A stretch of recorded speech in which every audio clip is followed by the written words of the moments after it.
Hi friends, it's video time again, and this week's video is a little bit of a special one. Not because I'm putting any more effort into it, nothing like that, but if you watched my newbie tag video, you might remember that I said I had set myself the goal of posting a video a week for 12 weeks, and this is my 12th video since I started BookTube. Yay! It wasn't in 12 weeks, it was like 14 or 15 weeks, but I still think that's pretty good.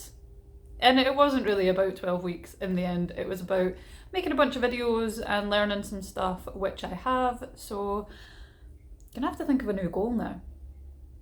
That one was actually really good because unconsciously I was setting a SMART goal. It was time bound, it was actionable, it was measurable, all the things that they tell you to do when you're setting goals. So I'm gonna have to think up a new one now. Let me know if you've got any suggestions. This week we are recapping my best and worst books from 2023, a little bit behind schedule, but hey, it's still January, it is absolutely valid to be talking about 2023. Speaking of January, I went back to the gym yesterday after a few months break and may have slightly impaired the functioning of my shoulder. Temporarily, I think. But I may be talking less with my hands than I usually am. It's sore. It's sore. So about half of these books I think I've already discussed in other videos, and I don't really like repeating myself, so what I'll do is I will just link to those videos when I discuss them. I'll talk about them briefly, but if you want my full thoughts you can go and watch the original video for that. But some of these I have not discussed in other videos. Most of these are my best books. I only have 2 worst books. Not because I'm not capable of hating on things. I'm absolutely capable of hating on things, which you will see when we get to the worst book of the year. However, I think I'm quite good at just filtering my books. I don't really pick up books that I don't think I'm going to like, and I think I'm quite good at picking what I'm going to like. So we only have 2, but they're quite a pair. And my best books are those that I rated 5 stars or 4.5 stars. The first one being Atomic Habits, which as you can see I am in the middle of reading again. This is part of my New Year ritual. I've been reading this every year for the past 3 years. It's almost a cliche. If you've been anywhere in the productivity, self-improvement, YouTube space within the last few years, you have absolutely heard about this book. Or if they haven't mentioned it directly, they're definitely using the content from this book, talking about setting systems rather than goals and all that kind of stuff. When I first read it at the end of 2021, it felt like it was life-changing, honestly. It was so motivating, and that was a point in my life where I really needed that motivation. Like, I needed a change, and probably that point is where I can point to where things really did start to change for me and turn around with just kind of my mindset and my attitude and removing certain things from my life. And honestly, I credit this book for being a big part of that. Having reread it a few times and read some other books and put some of the things into practice, I do find that it is a little bit rigid. It doesn't entirely work for me because it's all this don't break the chain and never miss twice and always getting back to it, which is great, and I try to do that. However, like, I hit slumps. I am really bad at managing my emotional equilibrium. Life really gets to me sometimes. I hit really kind of down and depressive periods. Those are getting less intense as the years go on. I've not been clinically depressed in 6 years, so hey, we're doing good. But I will still hit points where I can't get off the couch. I just want to play video games 14 hours a day and order takeaway 3 meals a day, and the only reason that I move is because I need to hold down a job. And at times like those, all the advice in here, it pretty much counts for nothing. All my habits go out the window, all my systems, everything is just bleh. However, I still give this 5 stars, and not just for the content that's in it. I think it is very informative. It has a lot of really good strategies that you can incorporate into your life in different ways. However, I think it's just written really well for a self-help book.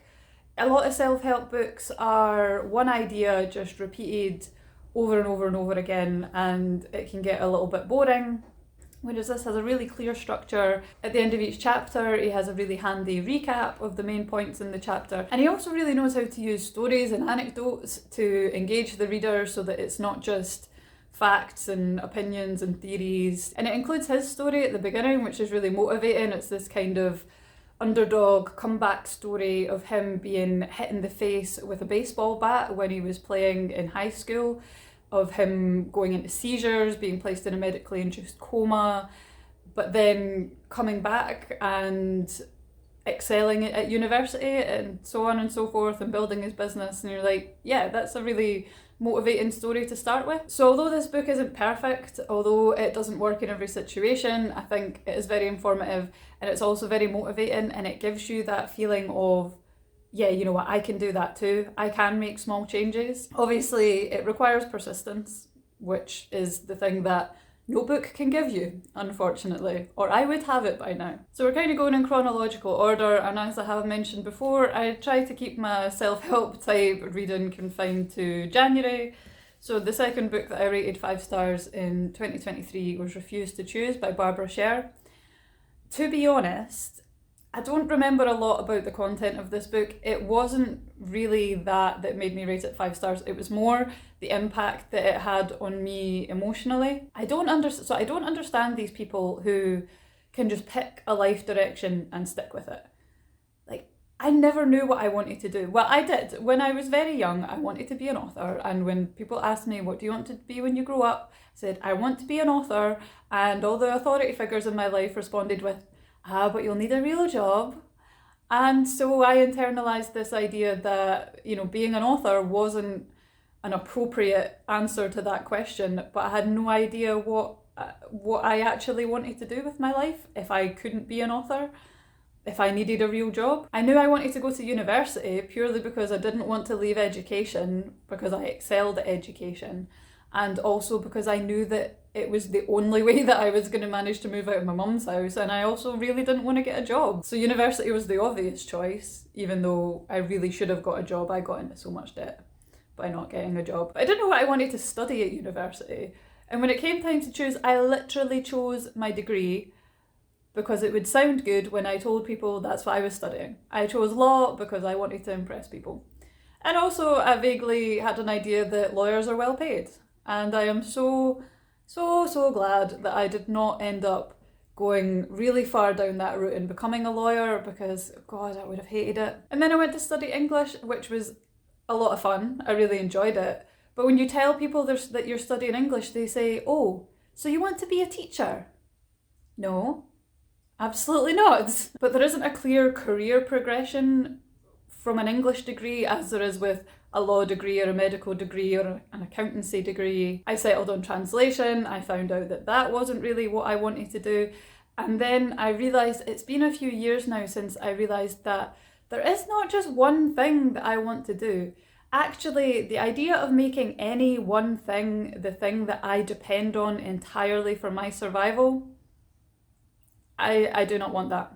I think it ruins absolutely everything. I think if you make your passion your full-time job, I think it'll be more enjoyable than doing a job that you don't care about at all. But I think unless you are like really in the right mindset, you run the risk of just killing your passion. Look at all these creators who love doing YouTube and then they go full-time and it's burnout, depression. I would love to do bits of content creation, bits of writing, maybe learn how to do some art and illustration, do bits of translation, maybe have a wee part-time job that gives me some social interaction to counterbalance all the kind of solitary activities that I enjoy. But that life, I had no idea how that could even be a reality, how you would make that a reality, whether that was something that was worth putting my eggs into that basket and trying to pursue. And what this book did was it just validated that for me.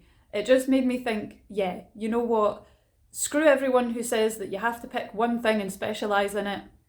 I will pick one thing and I will get good at it, but then I will move on to another and another and another. I will be the fucking Renaissance woman. And this book just made me think, yeah, I'm going to do that. If I want to do that enough, I can do that. I don't have to just pick one thing. I don't have to, if I'm doing YouTube and want to make money out of YouTube, I don't have to make YouTube my full-time job. She says, having 12 videos and 34 subscribers. Thank you, by the way, to everyone who's subscribed. That means so much to me. But we're a long way from making any money from it. But yeah, I can't really...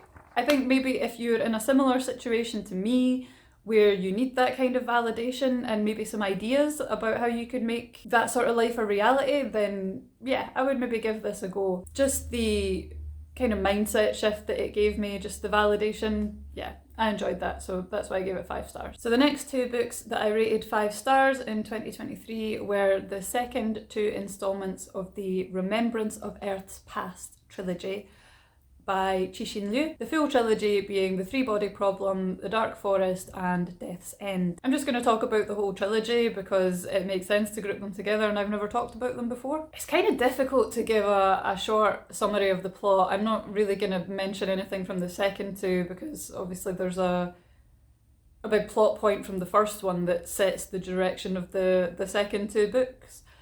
However, it covers events non-linearly, starting in China's Cultural Revolution and running to the present day in the first book. And then the second book starts in present day and runs into the future, and the third book also kind of starts in present day but focusing on different characters and then runs even further into the future, basically all the way to the end of the universe. In The Three-Body Problem in present day, it starts with a scientist called Wang Miao, and he's started having hallucinations. He's started seeing a countdown everywhere that he looks. But then he's also contacted by the police. They want him to help investigate some mysterious suicides of other scientists, which includes a woman that he used to know called Yang Dong. That's pretty much all I'm going to say because I don't want to ruin anything. I did accidentally spoil one of the big plot points from the first book for myself, because I got the second book out of the library first, not realising that it was the second in the trilogy, started reading it, even just reading the blurb ruins the first one. So although I still enjoyed the first one, it didn't have quite the same impact because I knew that this was coming. One of the big themes in the trilogy is this kind of reverence and fear of the universe, which really puts me in mind of the romantic idea of the sublime in art and particularly in landscapes. So the idea of the sublime was it was beauty, but beauty that gave you this sense of awe and sometimes even terror at the grandeur and the scale of it. Like, think of a huge mountain range that makes you feel so small and insignificant. That's kind of the idea of the sublime. And this is something that I really get from these books, is this idea of the vastness, unknowability and terror of the universe. The ending, obviously won't give any details, but the ending kind of comes a little bit out of nowhere. Like, you think it's going to be one thing and then boom, it punches you in the face and it is not that thing at all. And it's an example of how human ideas of story and narrative, they mean nothing in the face of the universe. The universe cares nothing for human endeavour.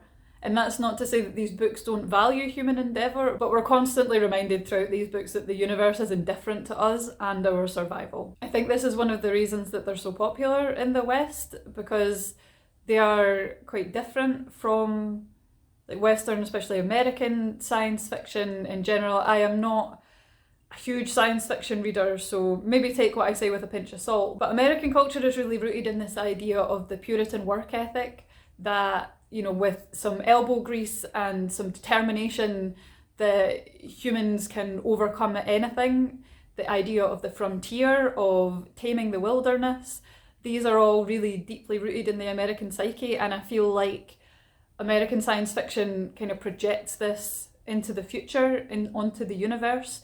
The universe is the final frontier, if we want to quote Star Trek. That is a direct reference. And I think reading science fiction that comes from a completely different cultural background and a story that is instigated by kind of people who hate humanity, who are reading and watching the news and experiencing the atrocities that mankind can dole out upon each other, and actually thinking, I would quite like to destroy the world. See, I would highly recommend these to anyone, even if you're not a big science fiction reader.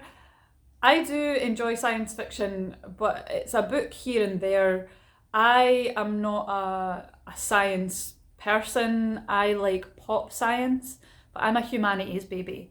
If you start talking to me about theories and like particle physics and like my eyes, they just glaze over. The sciencey bits, some of them I just kind of skim read. But honestly, because some of it I didn't understand. I was like, is that real science? Is that fake science? I don't know. But I still enjoyed the story. The next two books are again the second and third installments of a trilogy. It is N.K. Jemison's Broken Earth trilogy. The first being the fifth season, then it's The Obelisk Gate and The Stone Sky. I rated the fifth season and The Obelisk Gate 5 stars. I rated The Stone Sky 4 stars just because I didn't find the third one quite as engaging as the other two, but taken together as a trilogy, they're a 5-star trilogy. I really enjoyed them. Particularly in the first book, I love the multiple perspectives and how they converge, and throughout I love the use of second person instead of your standard first or third person narration. I also just love that our main character is a middle-aged black mother. Like, how often do you see that in fantasy? It's not often. I guess this is more what you would call science fantasy. Like, it's not science fiction, it's not based in real science.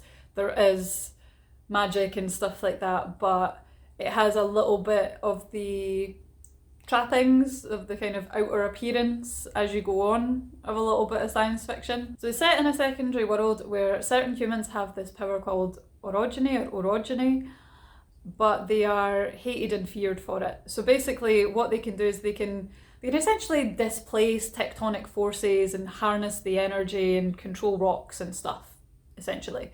But one kind of side effect of this is that they produce an area of effect around them if they don't know how to control it, which freezes people. Like, it draws all the heat out of them, and because of this they're seen as dangerous, and if a child is discovered to have this power, they're more likely to be beaten to death than anything else. If they survive, then they can go to a place called the Fulcrum, which gathers in orogenes and trains them, but essentially they are slaves to the Fulcrum for the rest of their life. They might have, if they become powerful, if they work their way up in rank, they might have the appearance of freedom, but they are slaves and they are still hated and feared by the rest of humanity. One of the duties that they have is to help control kind of natural disasters like earthquakes and volcanoes and such, because this is a world in which natural disasters are very common and sometimes give rise to what's called a fifth season. If they really disrupt the Earth's climate and change weather patterns and make it difficult to survive, it's called a season. There is ancient lore handed down, which is called stone lore, about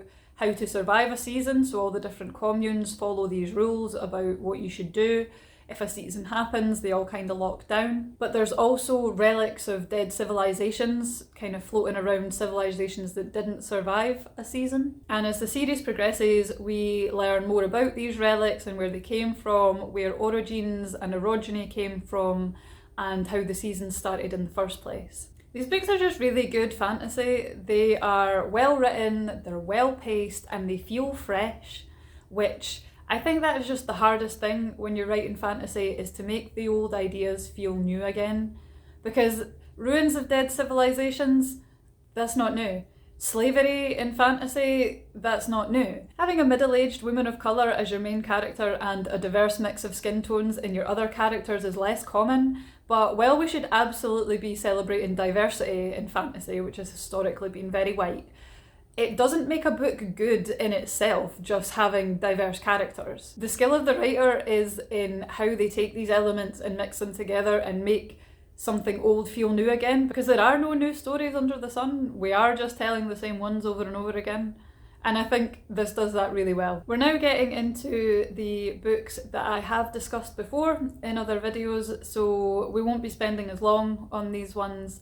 The first one being The Boy Made of Snow, which I quite recently discussed in my winter recommendations video. This is about a young boy, Daniel, and his mother, Annabelle. They live in a small village in England during the Second World War. Their dad has gone off to fight, and then some prisoners of war are being held at a nearby farm, and the mother and son meet this German POW called Hans, and it's about their meeting and them kind of reading their sort of fantasies and desires onto him.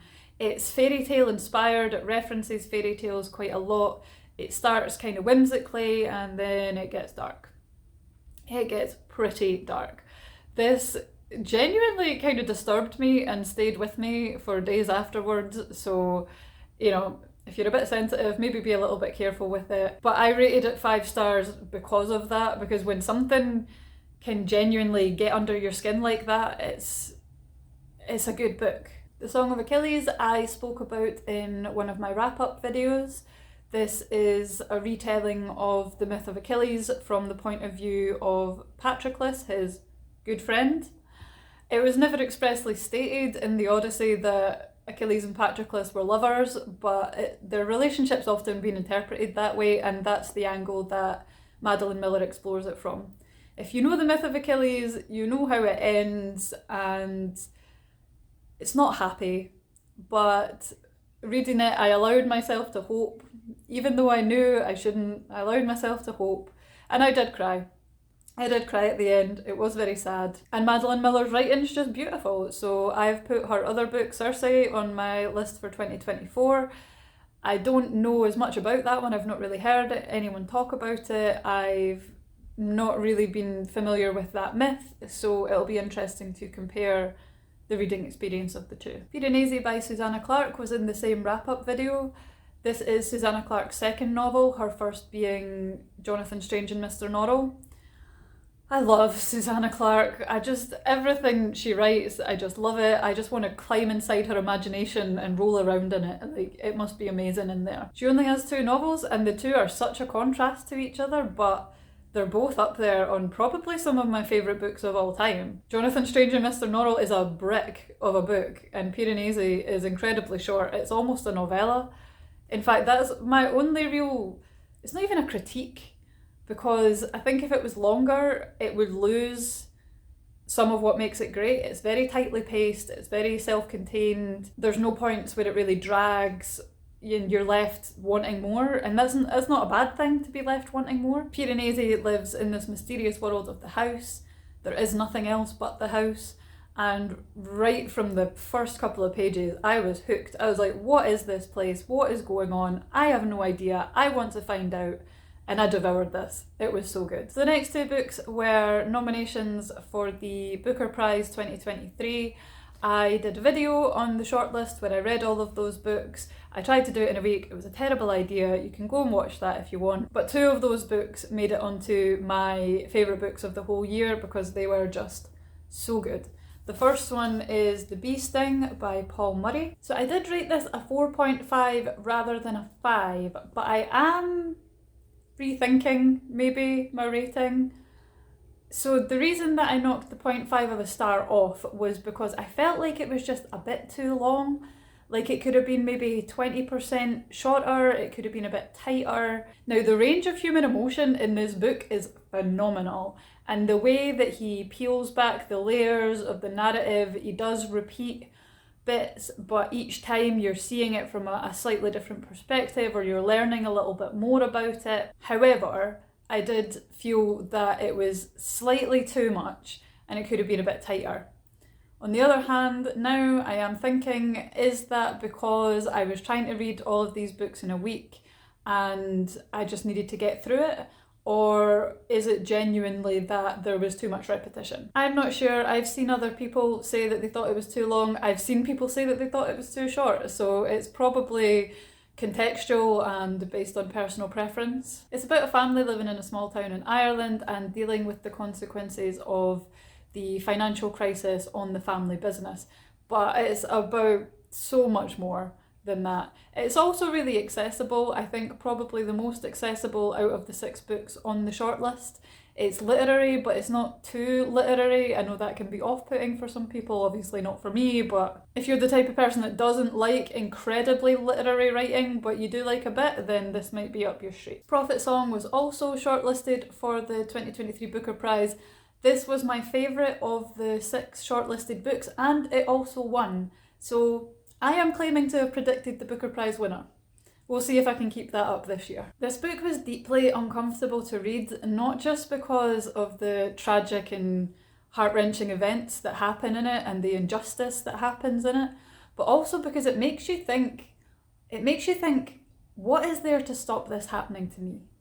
Like, what guarantee do I have that I will wake up tomorrow and still be safe? It makes you put yourself in the position of people fleeing war-torn countries, people who talk about not wanting refugees in their country. It's because they cannot imagine being in that scenario themselves.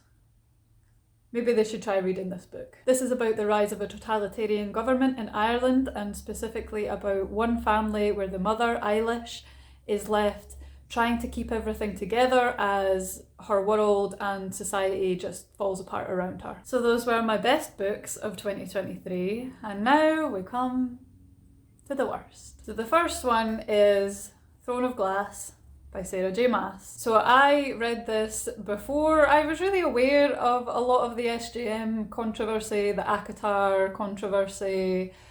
I just knew that she was a popular YA fantasy writer and assumed that I wouldn't like her books because of that, because I'm not big on YA. But if you watch my video, I talk about why I read this book, you know, the connection to fiction press and sort of wanting to see what the story ended up being like. I don't really have the energy to talk about this again, but in short, the characters aren't likeable, the plot is boring, the pacing is off, and I will probably never pick up another SJM book in my life. Just having learned a little bit more about what's in them, having heard a bit about ACOTAR, it's now become one of the easiest ways for me to decide if I'm going to watch a creator's video. If they've got a complete ACOTAR series in the background, I'm switching off. I gave this 2 stars, but honestly, I was being generous. I was trying to be objective, I was trying to be balanced. I did not like this book at all. It's probably a 1 star, actually. Okay, and now we come to the worst book that I read this year. So I don't particularly want to be someone who just reads books in order to shit on them. Like, I could go out and read a bunch of SJM or Colleen Hoover because I know that I would hate those books, and I know that there is just loads in those books to rip on. I've watched videos about them, about how ridiculous they are, I've heard quotes, I'm just like, I could go to town on that stuff. But am I really adding anything if I do that? Like, there are people out there already making those videos, shitting on those books, and I salute you, because that is a public service. Those books deserve and need to be shit on. But I don't think I'm adding anything. If I do it, people are already making that content, and I feel like it's just a bit of an easy way to try to be funny for me. However, I get a little taste of it with this book, because it is A Million Kisses in Your Lifetime by Monica Murphy. Okay, so this needs a bit of explanation how I even picked up this book in the first place. So it was back in the heady days of summer 2023. I was in the library, I was cruising around, I was looking for a book, and I see this. It's apparently a New York Times bestseller. I picked it up, I read the blurb, I thought, this looks like trash, and I put it back down. But then I thought to myself, am I participating in the patriarchal denigration of stories by women for women? The relegation of stories by women to chick lit, of things that women like being seen as shallow and not worthy of your time. All of this started going through my head. And then I saw myself just in a coffee shop, casually reading my chick lit, positioning myself firmly with women and women's stories in a public place. And I thought, this book is no longer a book. This book is a feminist statement. So I got it. out of the library. And I was right the first time. This book was fucking trash. Like, it's not even a crime against literature. There are actual crimes in this book. Stalking, sexual assault, statutory rape, sharing sexual images of women without their consent. It's actually hilarious that I thought that calling this book trash could be misogynistic, because there is misogyny on every single page. I DNF'd it at 50%, and honestly, I think I deserve a medal for getting that far. So the main characters are Wren Beaumont and Crew Lancaster, and I already hated them for their stupid names. Like, why can't anyone in a romance novel have a normal goddamn name? And they're at this like elite private school. Wren has about as much depth as dishwater. She is top of the class. Her hobbies include virginity, sucking on lollipops, and oh, well, I guess she likes art. Crew's claim to being the love interest is being hot and broody and rapey. He has great quotes, such as, "It's not like I degrade girls for sport. They're just there to talk to, and to kiss, and to fuck." Or the classic, "I think you liked it a bit too much to call it assault." This is the boy that we're all supposed to be swooning over. This little shit. So I struggled through the creepy teacher having sexual relations with his students, with the terrible male characters that Crew has to protect Wren from behind her back, despite the fact that he is just as bad as all of them. I struggled through the sexual assault, the stalking, the stupid derogatory nicknames, but the final straw came when Wren starts talking about how Crew's downright illegal and creepy behaviour makes her feel special. That was it. I literally launched the book across the room. Why did I subject myself to this? Even talking about it makes me so angry. Like, I literally want to concuss myself so that I can forget ever having read it. And actually, just to forget being able to read for good measure so that I never accidentally read it again. Minus 1,000 stars. I can't believe we cut down trees to publish this. Like, trees are actually useful. They're pretty and they help us breathe and they're good for the environment. So, in fact, it's not just a crime against literature, it's a crime against the environment. Can I report this to somebody? Surely there must be. Can I report this to the Environmental Protection Agency? So those were my best and worst books of 2023 out of a total of about 45 or 46 books that I read last year, which is pretty good considering that I only started BookTube in the last quarter, and the year before I think I read 30 books. So it's an improvement. This year I plan to get through more. I would just like to take a moment to thank everyone who has subscribed to my channel, who has watched my videos, who has liked or left comments. It's very much appreciated. I'm actually really surprised, to be honest, to get the level of engagement that I have. It's obviously not much, but it's more than I expected. And I'm just looking forward to heading into 2024 together, reading more books, talking about more books. If you have any suggestions for any videos that you might like to see me do, or the kind of books that you would like to see me read, please let me know. If you're not subscribed yet, then please do. It really helps and supports the channel. And I will hopefully see you in the next video. Bye!